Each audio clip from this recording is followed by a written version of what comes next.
Hello from Becky and me, and welcome to Tuesday's Anglia Tonight. First, how hospital patients across our region are being targeted by thieves. Anglia Tonight has learned that hundreds of people had their belongings stolen while being cared for at NHS hospitals across our region last year. Jewellery, cash and cards are the most common targets when patients are too ill to protect their property.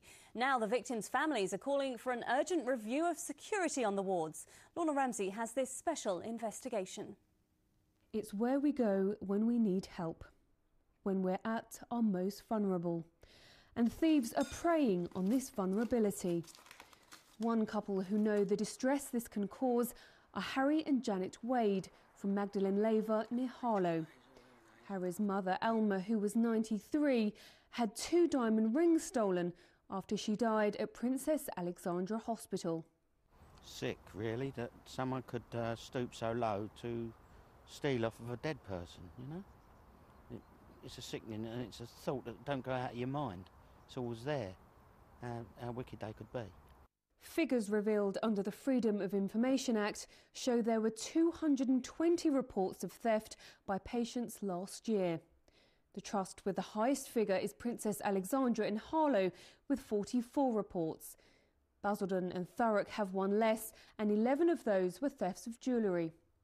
Luton and Dunstable had 21 reports, while the East and North Hertfordshire Trust, which covers hospitals such as the Lister in Stevenage, Hertford County and the QE2 in Welwyn Garden City, had 19. Northampton General had one less. Although these are the highest, other hospitals in our region have also been targeted. Only the Queen Elizabeth Hospital in Kings Lynn and the Edith Cavell Hospital in Peterborough reported no incidents. Nobody from Basildon or Princess Alexandra Hospital would speak to us on camera, but they told us that their high number of reported incidents is down to a difference in the way they record allegations of theft. Both hospitals record all missing items as potential thefts. Basildon says out of a total of 43 reports, 27 were recorded as thefts. The East and North Hertfordshire NHS Trust has CCTV around its hospitals, but it didn't stop 19 patients being targeted. The Trust has a responsibility to protect patients, but it's failed them in this instance, hasn't it?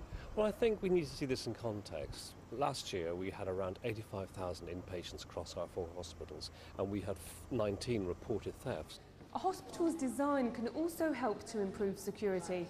New hospitals like this one at Hertford County have one main entrance, so staff can monitor who's coming in and who's going out more easily. And other entrances are protected by swipe cards and keypads, and only authorised members of staff are given them.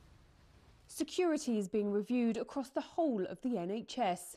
When people do go into hospital, as you say, they are at their lowest ebb. They are particularly vulnerable.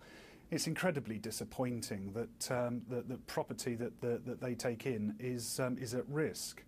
I would say, however, that repeat the advice that where possible, don't take valuables in.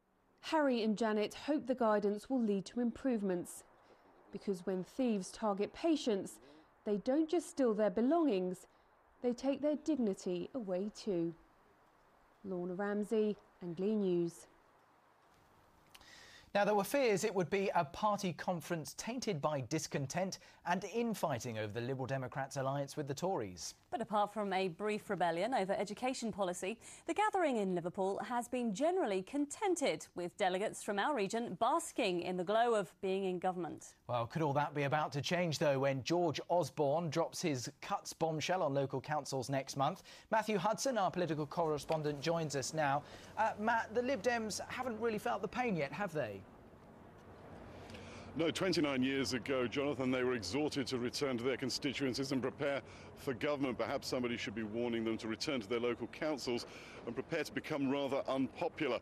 Today, Milton Keynes Council, which is a minority Lib Dem administration, announced it would be shedding 600 plus jobs over the next 3 years. Well, I spent this afternoon talking to a lot of delegates here, and I asked them if they felt their party had the stomach for the tough decisions ahead.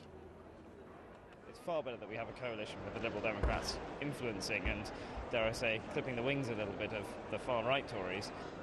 I suppose, first of all, we would say that it's not our doing that we are in such a financial mess. That is very much due to the Labour Party performance. You can't have what you can't pay for, and that is the bottom line. We don't live in cloud cuckoo land. We're not going to make promises to people which we can't actually deliver, and it's as simple as that for me. Well, of course, we have 4 Lib Dem MPs in our region. Since we're in Liverpool, they can be the Fab 4. And one of the Fab 4 is with me now, MP Simon Wright. Simon, do you believe that your party has the stomach for the deeply unpleasant decisions it's going to have to make? We've got some tough decisions ahead of us, there's no doubt about that. But we are facing the biggest peacetime deficit in history.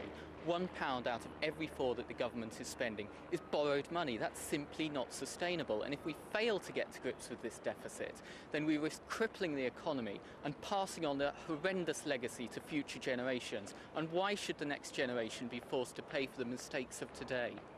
Isn't there a danger, though, that while voters may be being very adult about things now, when the cuts really start to bite, they're going to turn on parties who are running local councils? Well, I think that the important thing for the Liberal Democrats, both locally and nationally, is to be seen as the party which is most looking after the least well-off, the most vulnerable in society in applying these savings through spending. And I'm committed, and we've seen throughout this conference, that the Liberal Democrats are plotting a course to do just that. Simon Wright, thank you very much indeed. Just one more thing. How are MPs supposed to keep their expenses down when at their own conference they're charged £2.30 for a chocolate muffin? £2.30?